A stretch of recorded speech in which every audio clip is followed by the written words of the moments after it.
자, 오늘 민수기 4장은 성숙하고 완벽한 봉사하는 제목을 영적으로 받을 수가 있겠습니다. 우리 전능하신 하나님께서는 이스라엘 백성들이 하나님을 위해서 봉사하고 또 영광을 돌리는 데 있어서 그냥 아무렇게나 하도록 그렇게 하시지는 않았다는 것입니다. 왜냐하면 하나님께서 질서의 하나님이시기 때문입니다. 공의로운 하나님이시기 때문이기도 합니다. 하나님께서는 자기 백성들의 신앙생활을 위해서라도 조직을 두시고 그 조직에 의해서 봉사를 하게 하신 것입니다.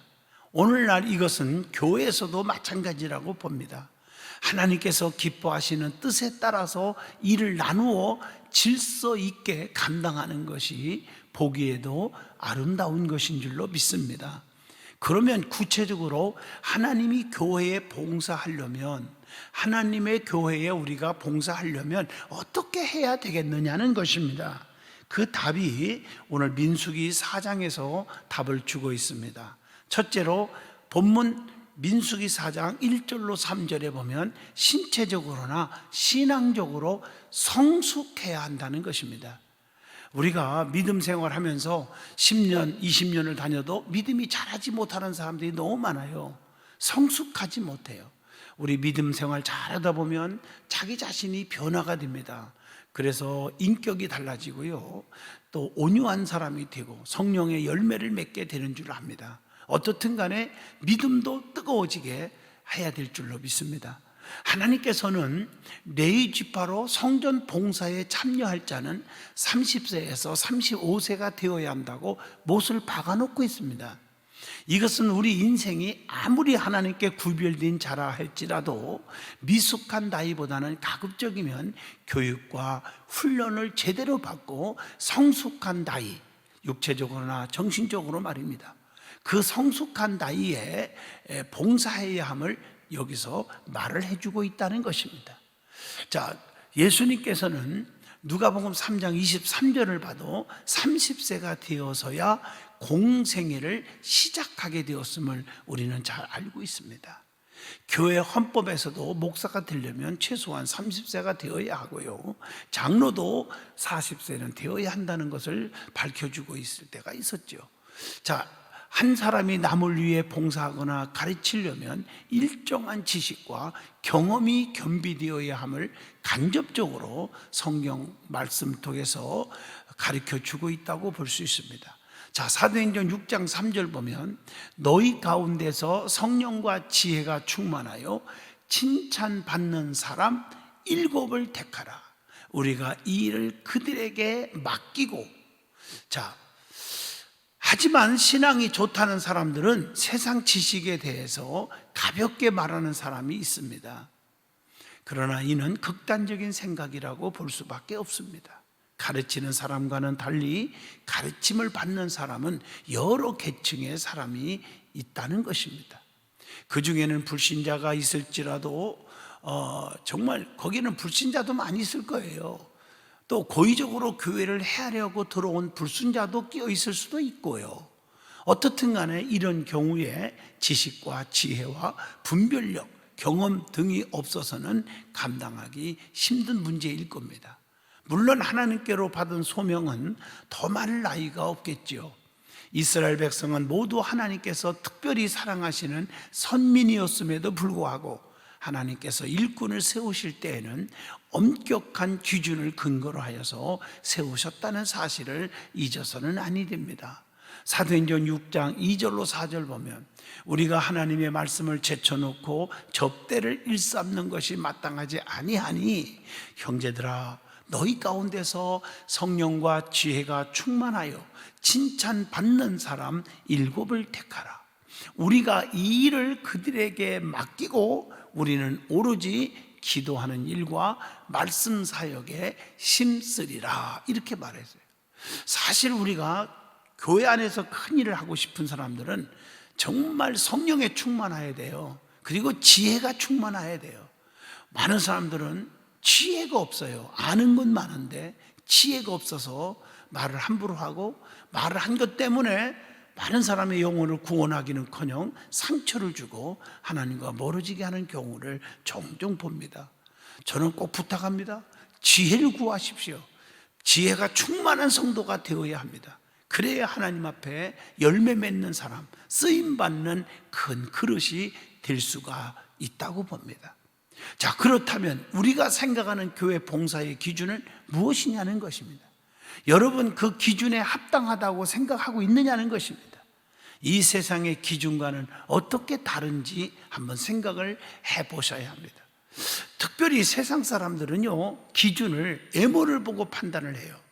그래서 학벌이 뭐냐, 학교도 어디 나왔느냐, 뭐 또 가진 게 있느냐, 별거 다 물어봐요.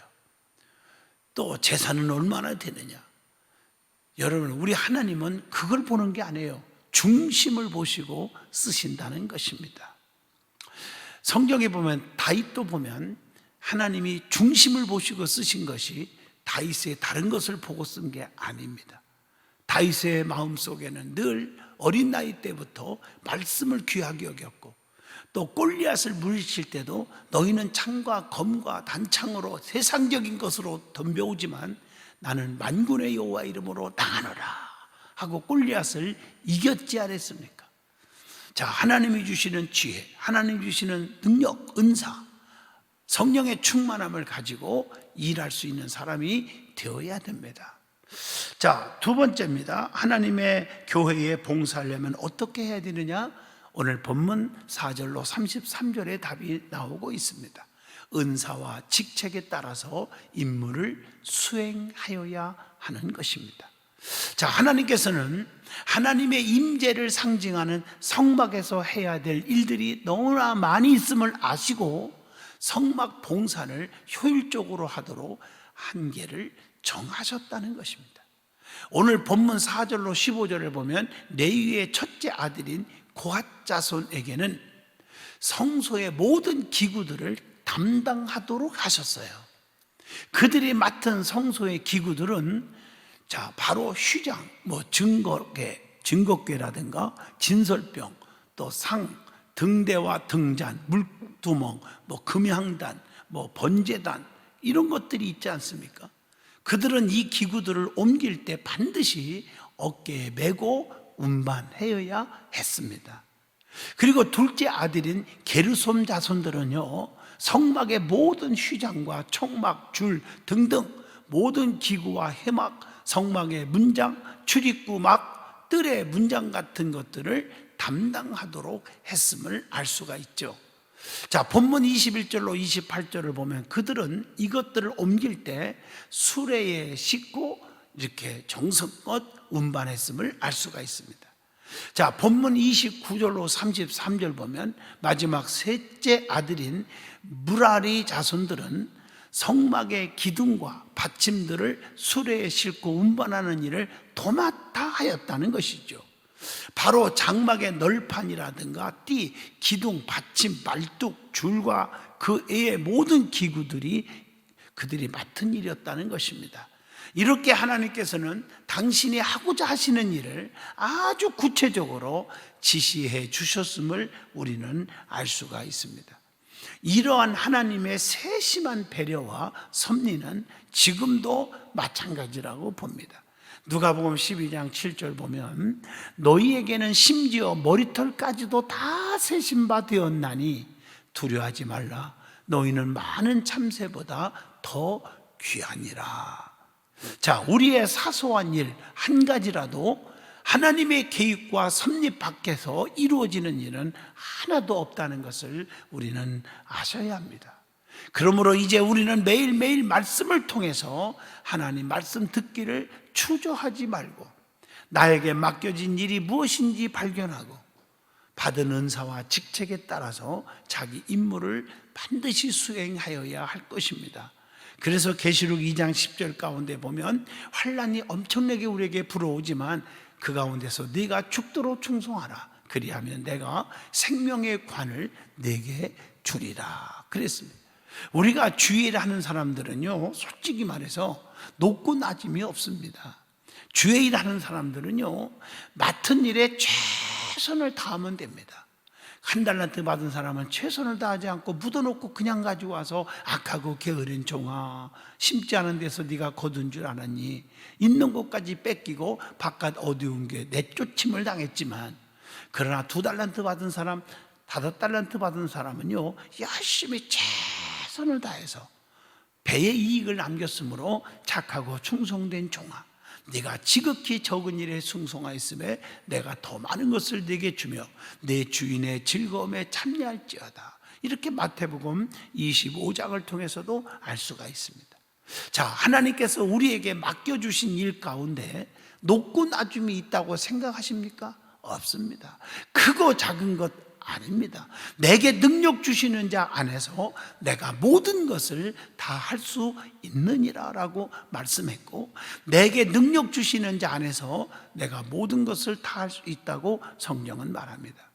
자, 세 번째입니다. 자기 백성들의 신앙생활을 위해서라도 우리가 하나님의 교회에 봉사하려면 어떻게 해야 되느냐? 명하신 대로 움직여야 한다는 것입니다. 자, 오늘 본문 34절로 35절 보면 모세와 아론과 회종의 족장들은 성막에서 봉사할 사람들의 인구를 조사할 때 하나님께서 시키신 대로 했다는 거예요. 그들은 하나님께서 명령하신 그대로 실행에 옮겼음을 본문 49절을 통해서도 압니다. 이러한 순종의 미덕은 오늘날의 교회 지도자들이 본받고 행해야 할 중요한 덕목이라고도 봅니다. 하나님의 일들을 소명감을 가지고 잘 따르고 순종하고 가르쳐야 한다는 것이에요. 자, 고앗 자손의 지도자들은 한없이 거룩한 물건을 운반할 때 자손들에게 해야 할 일을 분명하게 가르쳐야 했습니다. 왜냐하면 그들이 그 말씀을 따라 행하지 않으면 본문 20절 보시면 죽기 때문입니다. 우리는 하나님께 봉사하는 마음에 앞서서 하나님의 말씀을 바로 배우고 나서 행할 줄을 알아야 한다는 것입니다. 맹목적인 봉사에 앞서서 명하신 대로 순종하는 것이 우리가 행할 바른 태도입니다. 신앙생활하면서 하나님의 명하신 대로 우리가 살고 있는가 말이에요. 내 생각대로 이건 아닌데요 하면 불순종하고, 이건 긴 것 같은데요 하면 순종하고, 자기의 감정에 의해서 주의 일을 해서는 아니 됩니다. 하나님이 시키는 대로 하는 거예요. 하나님께서 맹물을 떠나노라, 떠나놨어요. 이해가 안 되지만, 떠줘라, 이해가 안 되지만 순종했어, 시키는 대로. 그랬더니 세상에 어떻게 됐습니까? 물이 변하여 포도주가 되잖아요. 하나님이 시키는 대로 하면 손해보는 일이 없다는 것입니다. 아무리 하나님의 일이라도 하나님의 말씀을 따라서 행하고 있는가 하는 것을 가슴에 손얹고 우리는 반성을 해보게 되는 것입니다. 하나님이 시키는 대로 하나님의 말씀을 따라서 순종하는 것입니다. 하나님께서는 일꾼이 없어 일을 못하시는 분이 아니십니다. 하나님께서는 지혜와 질서의 하나님이라는 사실을 아셔야 합니다. 진정한 성도라고 하면, 진정한 신자는 하나님을 바로 알고 그 말씀대로 따라서 행하는 자임을 알아야 될 줄로 믿습니다.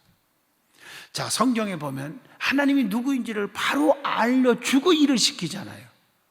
또 너희는 내게 부르짖으라 할 때도 그냥 부르짖는 게 아니라 내가 누구인지를 바로 알려줘요. 일을 행하시는 여호와, 그 일을 성취하시는 여호와, 그 이름 여호와가 이와 같이 이르노라. 그래서 너는 내게 나와서 부르짖으라. 그리하면 내게 응답하겠고 내가 알지 못하는 크고도 비밀한 일을 다 내게 보이리라. 이렇게 말씀하고 계십니다. 아무쪼록 오늘 민수기 4장을 통해서 성숙하고 완벽한 봉사가 중요하다는 사실을 깨우쳐 주신 하나님, 정말 감사하잖아요. 우리도 주님이 시키는 대로 순종해서 기적을 이루는 축복의 성도가 되시기를 축원합니다. 기도합니다. 거룩하신 하나님 감사합니다. 오늘도 은혜 주셔서 감사합니다. 성숙하고 완벽한 봉사하는 믿음의 백성이 되게 하여 주시옵소서. 예수님 이름으로 기도하옵나이다. 아멘.